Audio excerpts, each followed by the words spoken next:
नीचे जा रही हूँ, नीचे जाके सारा खाना वाना बनाना है। नाश्ता तो आज बनाना नहीं है क्योंकि इन लोगों ने खस्ते ही खा लिए थे, तो नाश्ता तो ऐसा सच बनेगा नहीं आज। खाने में देखते हैं क्या बनाना है, फिर नीचे जाके पहले सबसे पहले पूजा करनी है। और आज बिल्कुल भी मन नहीं ऑफिस जाने का। कल शायद यहाँ पे गणपति विसर्जन है, जो बगल में मंदिर है वहाँ पे गणपति जी की स्थापना थी, तो कल विसर्जन है। तो मैं कल ऑफिस की छुट्टी लूँ। और यार इतने दिन से जा के ना थक भी बहुत गई हूँ, इसलिए कल मैं ऑफिस की छुट्टी लूँगी शायद, अगर मुझे मिल गई तो चलते हैं अभी नीचे। चुनी देखो, इसको मैंने बोला था कि अपना लैपटॉप का बैग ले जाना, बट ये लेके नहीं जाता। और ये हमारा रात का जुगाड़, हमें भूख लगती है तो हम रात में खाते हैं।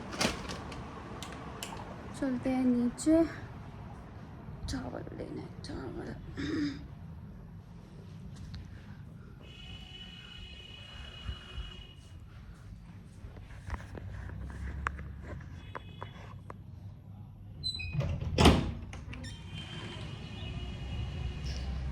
गर्मी हो रही है ना, तेज हो रहा है।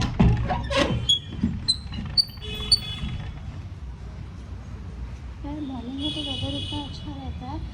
मॉर्निंग में तो वेदर इतना अच्छा रहता है, लेकिन जैसे ही 8 बजते हैं इतनी तेज़ धूप होने लग जाती है ना कि आँख भी नहीं खुलती है, या आप आँख खोल लो।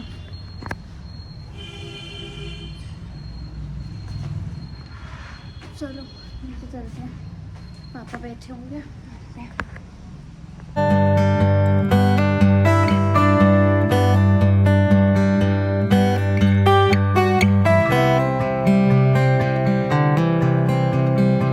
मैं पूजा वगैरह करके नीचे आ गई थी। फिर मम्मी ने सब्ज़ी काट के रखी थी भिंडी की, तो मैंने वो छौंकी। बस बेसिक से थोड़े से रिफ़ाइन में मैंने भिंडी और हरी मिर्च को फ्राई कर लिया था, फिर उसको निकाल के साइड में रखा। और फिर मैंने थोड़ा सा प्याज, जीरा और हींग डाल के प्याज को अच्छे से फ्राई किया। और उधर मेरी वीडियो शूट कर रहा था, साथ के साथ मैं चाय भी पी रही थी।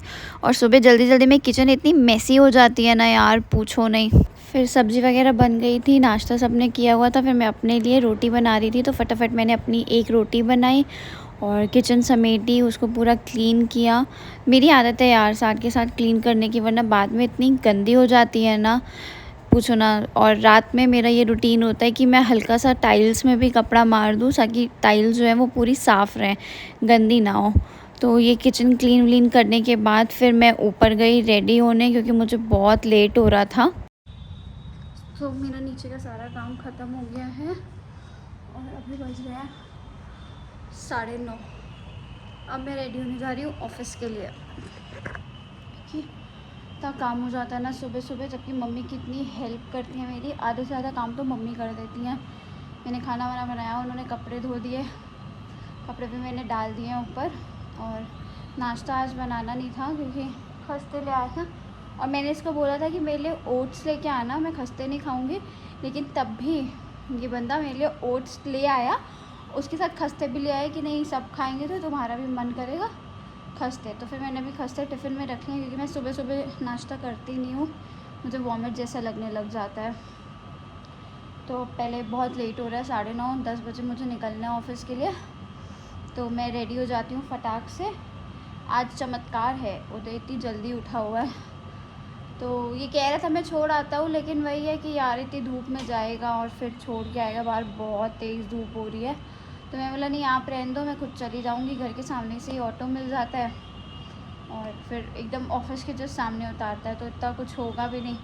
इसलिए मैंने बोला मैं खुद ही चली जाऊँगी, आप रेस्ट करो। तो फटाक से मैं रेडी हो जाऊँ।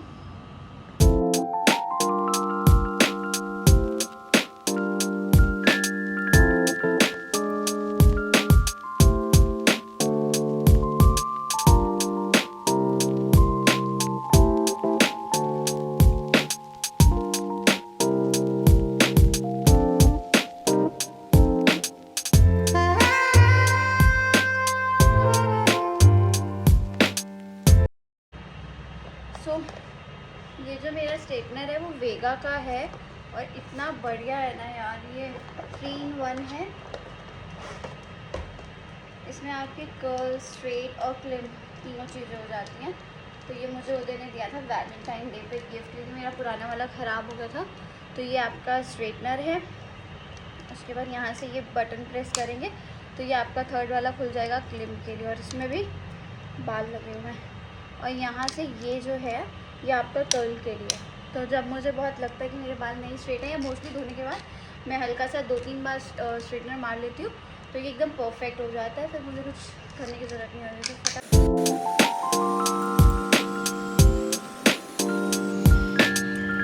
तो मुझे लेट हो रहा था, इसलिए उदय यहाँ पे मेरी कुर्ती प्रेस कर रहे थे।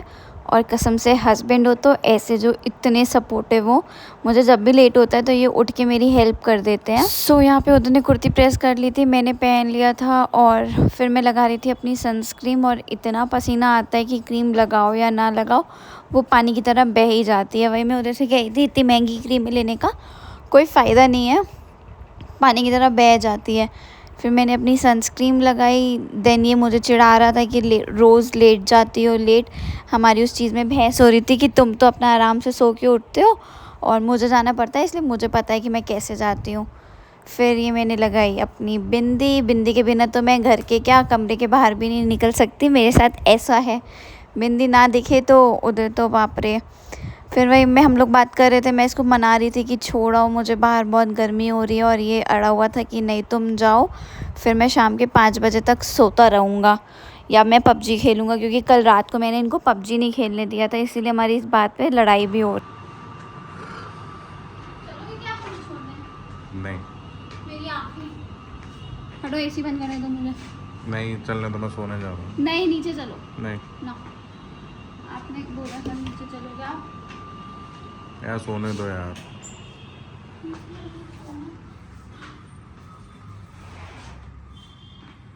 क्या कर रही हो? वीडियो बना रहा हूँ मैं। पंखा चल रहा है। उदय आए और हमारा कमरा खराब हो जाए। मैंने कमरा खराब किया। ये कमल किसने किए? फाइनली मेरा कमरा एक सा लगता है कुछ संवरने के बाद। ये कानून की देवी क्या बनी जा रही? देख लो कितनी तेज धूप है बाहर। कार साफ नहीं है तो छोड़ देता। तो आप ये क्या? ये रुको रुको रुको रुको रुको रुको रुको। सॉरी। ये क्या है? ये क्या है? सॉरी। ये तो मम्मी को बताया जाएगा। ये तो लेटेस्ट न्यूज़ है। मैं चाबी तो अपने दी। हमारे घर में इतनी तिजोरियां हैं ना कि हम खुद में भी ताला लगा के रखते हैं। अशरफी हैं। चलो bye bye. Bye bye bye. लो फोन मेरा। फिर मैं ऑफिस जा रही थी तो ऑन रोड ही ऑटो मिल जाता है, और हार्डली मेरे घर से मेरा ऑफिस जो है वो 20 मिनट्स के रास्ते पे है। तो ऑटोस में बैठो और सीधे ऑफिस के सामने उतारता है। फिर मैं यहाँ थोड़ा सा पोज वोज मारते हुए जा रही थी अपनी वीडियो के लिए। फिर फाइनली मैं ऑफ़िस पहुँच गई, ना चाहते हुए भी, क्योंकि पता नहीं यार सुबह ऑफ़िस आने के टाइम पे बहुत ही आलस आता है। ये मेरा ऑफ़िस है। फिर मैं ऑफ़िस पहुँची और जैसे ही मैंने अपना सिस्टम ऑन किया, मेरे पास इतना सारा काम था ना, वो देख के ऑलरेडी मेरा मूड ख़राब हो गया। फिर मैंने यहाँ पे भैया से मांगा सौंफ वाला पानी, गर्म पानी में सौंफ डाल के आजकल मैं पी रही हूँ। फिर मैंने अपना सारा काम निपटाया, और खाना तो मैं ब्रेकफास्ट में घर से नहीं करके गई थी, इसलिए फिर मैं खस्ते लेके गई थी जो उदय मेरे लिए लेके आया था। तो मैंने भैया को बोला ये खस्ते गरम कर दी। सो यहाँ पे भैया मेरे लिए खस्ता गरम कर लाए थे। खस्ता क्या, आलू उन्होंने गरम कर दिए थे इंडक्शन पे। तो मैंने उनको बोला था भैया मेरी टेबल पे दे दीजिए, क्योंकि मेरे पास बहुत सारे काम हैं। वहाँ पे मेरी फ्रेंड्स भी अपना ब्रेकफास्ट कर रही थी, वो लोग भी नहीं करके आती हैं, और हम सब बैठ के वही बातें कर रहे थे कि जब काम आता है तो इतना सारा आ जाता है ना एक दिन में कि ख़त्म ही नहीं होता है, वरना सारा दिन फ्री बैठे रहते हैं हम लोग। लेकिन 6-7 कोटेशंस और मेल्स वगैरह मेरे पास एक साथ आ गई थी, तो मुझे वो सॉल्व करनी थी। फिर दोपहर भर में मैंने कुछ भी रिकॉर्ड नहीं किया, क्योंकि सर थे और 1-2 क्लाइंट्स की मीटिंग भी थी, और स्नेहा भी नहीं आई थी, तो स्नेहा का काम भी मुझे थोड़ा सा देखना था, इसलिए फिर मैंने काम ख़त्म किया। इवन आज तो लंच करने का भी टाइम नहीं मिला, इतना हेक्टिक हो गया था। शाम में सिर्फ 1 कप हमने चाय पी थी, फिर शाम हो गई थी तो खाने का मन भी नहीं था। उसके बाद आपको थोड़ी सी आवाज़ आ रही होगी पीछे से बैकग्राउंड में, मैं वॉइस ओवर कर रही हूँ। तो मिस्टर चौहान खेलने लग गए हैं अपना पबजी एज़ यूजुअल। फिर चलते हैं आगे। तो जब मैं जाने लगी 6 बजे, फिर मेरे पास और काम 3-4 कोटेशन मुझे और बनाने को आ गई। तो सर ने बोला कि एटलीस्ट 2 तो इसको बना ही दो, वरना फिर सुबह के लिए होगा और कस्टमर को भेजनी भी ज़रूरी थी। तो जैसे तैसे रो के मैंने वो 2 कोटेशंस बनाई, सर को दी। और वो कोटेशंस ऐसी थी ना कि मतलब सर से बिना डिस्कस किए वो बनती ना, और सर सुबह थोड़ा लेट आने वाले थे। कोटेशंस वगैरह बना के फिर 6:25 पे फाइनली मैं फ़्री हुई। फिर मैं अपना रेडी वेडी होने लग गई घर जाने के लिए। और यार जैसे ही 6 बजते हैं ना, बस ऐसा लगता है कि कितना सुकून मिला है। एक शाम के 6 और एक जब सुबह के 9 बजते हैं तो जान निकल जाती है ऑफ़िस जाना है, ऑफ़िस जाना है। किस किस के साथ ऐसा होता है मुझे कमेंट में ज़रूर बताइएगा। फिर मैं इसने तपस्या से कही थी मे बी शायद मैं कल ना आऊँ क्योंकि गणपति विसर्जन है। तो यही हम लोग की बातें हो रही थी और घर जाने का टाइम हो रहा था। तो ये था मेरा मॉर्निंग 7 से इवनिंग 7 का रूटीन। आप मुझे कमेंट करके बताइएगा कि आपको मेरा रूटीन कैसा लगा। अगर अच्छा लगा तो मैं आगे और अपना रूटीन शेयर करूँगी आपके साथ। और प्लीज़ यार चैनल को सब्सक्राइब कर दिया करो क्योंकि बहुत मेहनत लगती है वीडियो बनाने में।